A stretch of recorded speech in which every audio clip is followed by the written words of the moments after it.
Alrighty, just drop this phone down. We've been having a bit of fun at work, so much fun that I might be finding another bloody job at this rate. The guy who's sort of always been a supervisor has now been officially made a supervisor after we brought in another guy and hired another guy to be that same supervisor. Or so I thought, who knows?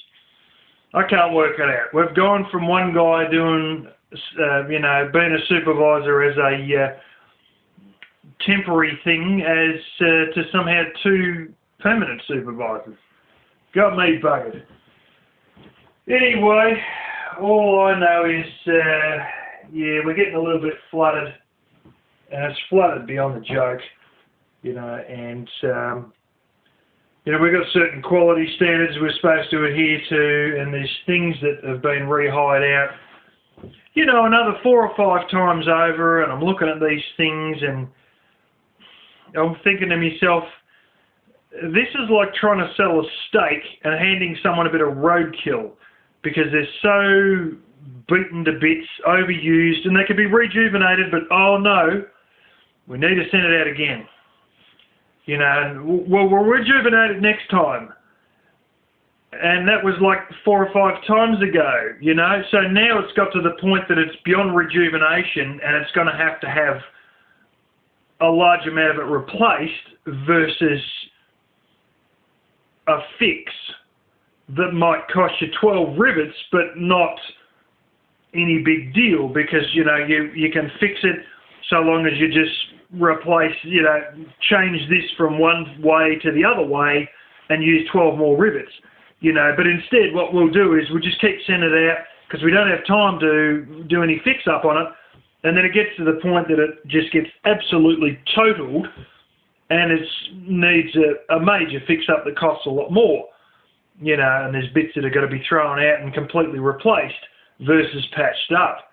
And so we've sort of gone down this path, Oh, we'll do it next time, but that was what you said 4 or 5 times ago, and today I sort of heard that we didn't do a good enough job with something the other day, and yesterday. Who did they have doing it the other day? Well, one guy doing it for the first time on his own. Half of what he was trying to deal with was too far gone and had to be put in the fix-it pile. But it takes you a while to even work out, you have a go trying to clean this stuff up, and then you realise that actually this is too far gone to reuse once you're about 10 minutes into cleaning one of these things, or, maybe 15 minutes in. So it all turns out that you've got to... well, basically, you just wasted 15 minutes to discover that you're not going to be able to use it. And then I got told, well, he was trying to fix this bit a certain way. He was too fussy on fixing something else. What? Too fussy on fixing something? Yeah, he lost too much time doing it. And he should have known better. And, how was he going to know better? It was his first day. I was there with him for 3 hours before I got dragged off for other stuff. First day doing it, and someone else is there to show him for 3 hours. And then, well, he doesn't ask some question, so he assumes I'm better to do it better rather than worse. And guess what? No, he done it too good, so it was a waste of time. What was the waste of time was literally half of them being too far gone to reuse. But, and then there was reminiscing about how it used to go so well back in the day, when 4 people were doing it 5 days a week, not one guy doing it for the first time, left for more than half a day on his own, one guy doing it on his own for the first time, left on his own for more than half the day, didn't give us the same standard of, the same amount going out as 4 people doing it 5 days a week. Well, if there's not enough people to do this stuff, guess what? It ain't going to be done. If you want 4 people doing it 5 days a week, if you want that type of quantity, that means you're going to need that type of man hours to go into it. And that was a bit of a slap in the face hearing that one first thing on Monday morning, but it's getting ridiculous, you know. You're running around like a headless chook to be pulled off for one thing and put on another, and oh, we should have managed more. And well, it's great reminiscing about the time when we had, you know, half as many people again as what we've got now. But unless you're going to get these half as many people again, well, it's not going to happen, is it? You know, it's all a load of crap, really. You know, it's just less people will push them harder and hope for the result that we had under more people. You know. There was one there that I dealt with today, and I took one look at it, and I thought, holy smoke, this thing is absolutely beyond the joke. This thing is, you know, it was one of these ones that should have been repaired 5 times ago, but now it had got to the point that it was unrepairable. And I went and stuck it on the unrepairable pile to be told that, oh, we got too many building up in the unrepairable pile, maybe we should save this one. And I said, look at the bloody thing, it's absolutely obliterated. Oh, yeah, but we got too many in the fix-up pile. And I said, well, bloody hell. I said, well, if this is the case, do you want to send a truck full of this stuff up to Sydney? And I know this has been done on occasion. They've had ones that have needed fixing up. We've been busy. We've loaded up half a semi full of stuff and sent it to Sydney, and they fix it. Because they've actually got better machines and equipment, and the machine will fix it a hell of a lot faster because they've got some magical equipment up there that's out of this world. So, you know, instead of us banging with a hammer, they have 4 hydraulic rams do the same job. I mean, you've got to see it to believe it.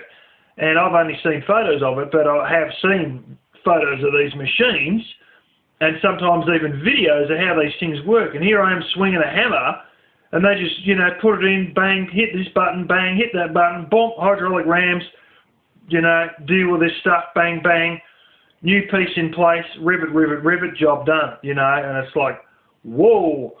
And I said, well, look, I know before we've sent stuff up there, how about we send up stuff this time? Oh, no, the guy in Sydney will get angry with me. Bloody hell, what do you want us to do, you know? We're still trying to send out this stuff that's just, it's beyond it, you know? And we're selling this stuff as steak, but it's effectively roadkill. You know, and this is not looking good when you got a competitor in the same industry with an almost identical product. It's looking fairly bad, you know. Oh, it's ridiculous. And it might be about time that, you know, like, let's put it like this. When I was at the paint warehouse, I had a very easy life. It was boring. It was like watching a tumble dryer all day. You would do the same thing over and over. Okay, Link, go out there and pick this paint order. Well, nobody had told me that. It was on my screen of my scanner. Boom, boom, boom, bang, yes. Bang, we need 5 tins. How many do you get? 5. Enter. Next one. Boom, boom, boom, boom, boom, boom. Stack it on the pallet. Get to the front of the warehouse. Drop the pallet off. Write this number on a sticker, put that on the front of it. Okay. Pick up another pallet, go again. Same over and over and 8 hours a day, 5 days a week. Very boring. Must admit that I was on an extra $2 an hour with nobody pushing me, nobody ever rushing me, and no real stuff to think about. Not one sidekick or 2 sidekicks that I had to look after and supervise in between unloading truck and doing this and doing that, blah, blah. You know, and I'm on less money now than I was over there on that.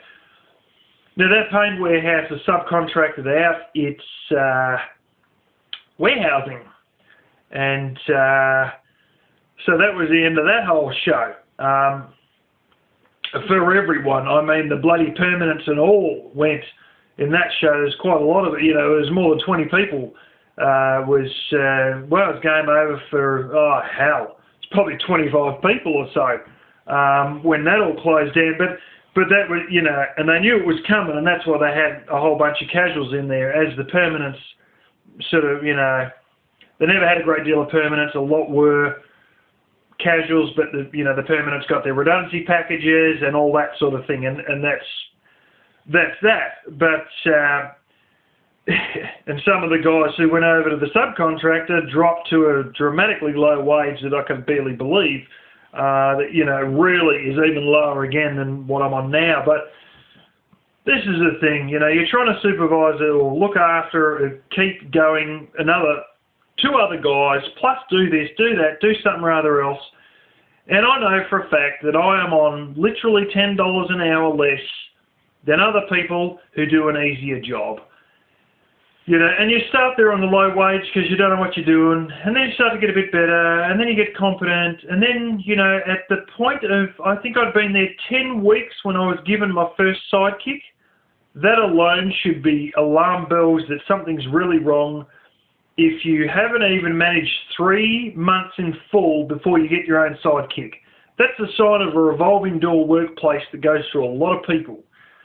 If you've only been there for 10 weeks and you're training somebody else, so, you know, in essence, you know, you move your way up from not knowing anything to being half all right and still bumbling a bit, to being confident, to training other people, to then having sidekicks that you've got to look after and keep busy, and then sort of copping a bit of a blame if the sidekick doesn't do it perfect, and then running around like a bloody headless chook, and you're still on the same money that you're on the first day that you were bumbling around not knowing what you're doing. And now you're doing the job of 2 or 3 people, stressing like anything, on the same money as you were during the easy times, during the times when you were only just getting the hang of it, during the times when you were confident, and, you know, during, as I said, during the weeks that were easy, all the same money. And now it's going off, and like we are like more than 6 weeks behind, and you know what, I don't need to face any of this bullshit on this rate when we've had guys, you know, I'm like 25, 50 an hour. We've had guys leave there who would stand in shipping containers putting boxes on a conveyor belt. Now, boring as hell, $39 an hour. Yeah. There's other jobs that I went for previously, $32.50 an hour, $31.50 an hour, you know, and you're on $25.50 and you got to, well, do this, do that, boom, boom, boom. I tell you what, you know, I know I'm worth more if I've been on a higher paid job doing a monkey brainless job for more money previously, you know, but I don't think you'll get it, you know. The lack of being able to just get blasted oil to maintain things, you know. I need some air tool oil. I've been asking for a year for this. Different bosses, we'll get it, finally. Latest guy went and had a look, then he couldn't find it. Great. I know it's flipping there. I don't know if you ever asked anyone behind the counter, but it's just like, how do you expect to keep things afloat if you can't even maintain your equipment? And I've got to ask for a year to get air tool oil for a riveter that's an air-powered riveter that keeps buggering up because of lack of oil. And here we are trying to whack WD-40 down it, which is too thin for the damn thing. You know, just ridiculous, you know. There's another tool that we had that broke, a little jigsaw, and this thing is great just for handling some of the smaller things that are going to be cut up, you know, because it's not a bit, and here I am trying to use a circular saw, which is a bitch of a thing, because we, you know, just the way things are set up, it's really not the best tool to use, and it has kicked back on me quite a lot and quite dangerously. And we had one of those little jigsaws. They're $20. You know, there's not even an hour's pay. And we had one, but it was a cheap one, as $20 ones are. And the little crankshaft in it broke. I think it was a little gear broke in the blooming thing. Can we get another one? Oh, well, no, we want to get a better one. We wanted this. No, we should get a reciprocating saw because it's more versatile. And I'll get a cordless reciprocating saw, but then I've got to put paperwork in, and that'll be blooming 6 months before they approve it. Oh, God damn it, it's $20, you know, fuck me. We had one that broke. Can't you just ask to replace the one that broke before? Oh, guess what? We've had our best month. Turned over $6.8 million. Where's me $20 jigsaw? You turned over $6.8 million. You've got to argue over a $20 fucking jigsaw to do this job safer, you know? Never mind the fact it's only $20. Fucking hell, I've spent more money on lunch some days. Yeah, you just get sick of this bullshit, you know. The bureaucracy, I mean, as you know, it's a multinational company by the bureaucracy, let me tell you. You know, it's worse than trying to fill out forms for the United Nations. We're probably in about as many countries as the United Nations has, but aren't you proud to work for a big company? No, not if I'm cracking the shits I'm not. Not if I'm giving not enough tools, not enough staff. Oh, we got 2 more people starting in 2 weeks' time. No, I needed 4 people 3 weeks ago. That's what I needed. Anyway, I might just have to have a fucking permanent holiday, I think. Go apply for one of these jobs, $30-something an hour. I've got another one that someone else is, in a similar industry, but actually doing the do on site. And it's phenomenal money. It's like $1,400 a week take home. That's not a month, that's a fucking week take home. But I don't know if my back will survive doing it. But I've been told it's fairly easy because, well, they've actually got electric-powered winches to lift everything up. So you're not heavy handling stuff that's got to be used to do all this gear. The bloody winch does it for you. I thought, oh, maybe it ain't so bad. So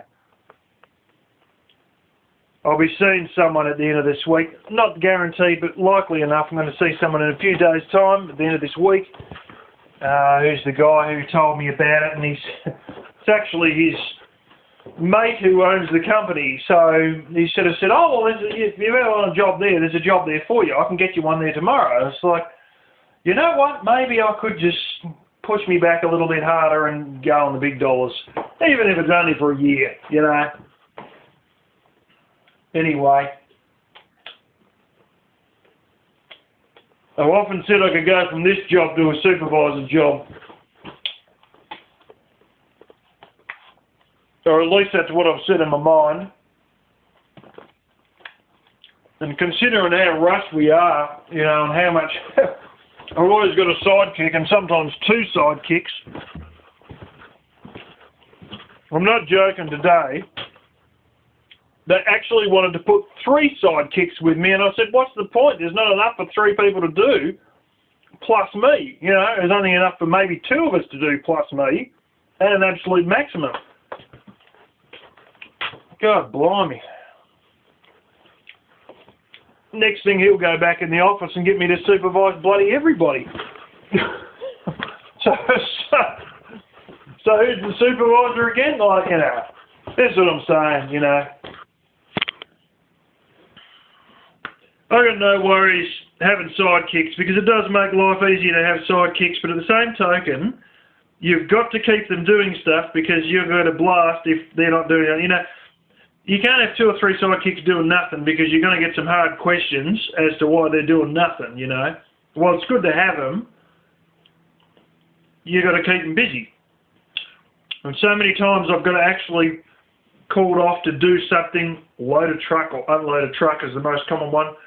And then as they're, you know, telling me this over the radio, I'm sitting there saying to my sidekick, right, do this, do that, then do that, and then if there's nothing else to do and I'm not back before then, go and do something else. And, you know, meanwhile the truck's sitting there waiting and you're like, oh, God. And they ask him, you're still there, you're coming? It's like, fuck, and give me a break here, give me a second to organise this guy before I get here. It's like, fuck. I don't know, some days you just, you know, we're swamped, you know, you're busy beyond belief. And I'm not paid the sort of wage that you're paid to be that busy, you know. But anyway, that's the position I'm in, and, you know, I don't want to go out of there being an arsehole. But I wouldn't mind a couple of good references out of the place, but I'll tell you what, I don't think I'll be hanging around for a great deal longer at the way this circus is bloody unfolding.